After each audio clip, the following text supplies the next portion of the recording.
വാർത്തയിലേക്ക്. കാസർഗോഡ് കാവുകോളിയിൽ കടലാക്രമണം രൂക്ഷമായിരിക്കുകയാണ്.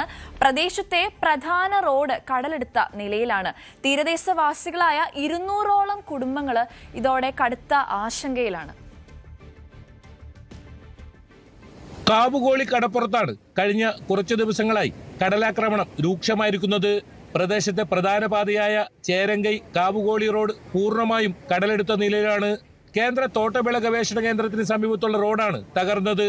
ഇതോടെ ഈ ഭാഗത്ത് നിന്നുള്ള ഗതാഗത സംവിധാനവും പൂർണ്ണമായും തടസ്സപ്പെട്ടു.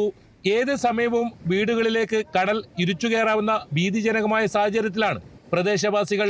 10 കൊല്ലമായിട്ട് ഇങ്ങനെ അപ്പാപ്പ കടൽ വന്നോണ്ടും റോഡ് പോയിക്കൊണ്ടും ഉണ്ട്. ഇപ്പൊ ഈ റോഡ് ഫുള്ളായിട്ട് ഇവിടെ പോകാൻ കാരണം ഇപ്പോ മഴയാണ്. മഴത്തോടന്ന് റോഡ് പോയിട്ടുണ്ട്.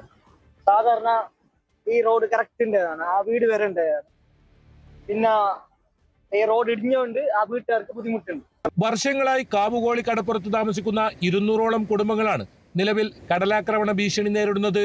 ഈ വിഷയത്തിൽ സർക്കാരോ ജലസേചന വകുപ്പോ ആവശ്യമായ മുൻകരുതലുകളോ നടപടികളോ സ്വീകരിക്കുന്നില്ലെന്നാണ് ആക്ഷേപം. തകർന്ന റോഡ് ഉടൻ പുനർനിർമ്മിക്കണമെന്നും ദുരിതമനുഭവിക്കുന്ന കുടുംബങ്ങൾക്ക് അടിയന്തര സഹായവും നഷ്ടപരിഹാരവും നൽകാൻ സർക്കാർ തയ്യാറാകണമെന്നും തീരദേശവാസികൾ ആവശ്യപ്പെടുന്നു. വരും ദിവസങ്ങളിലും കടലാക്രമണം ശക്തമായാൽ വലിയ രീതിയിലുള്ള നാശനഷ്ടങ്ങൾ ഉണ്ടാകുമെന്ന ആശങ്കയിലാണ് തീരദേശവാസികൾ. ന്യൂസ് 18 കാസർഗോഡ്.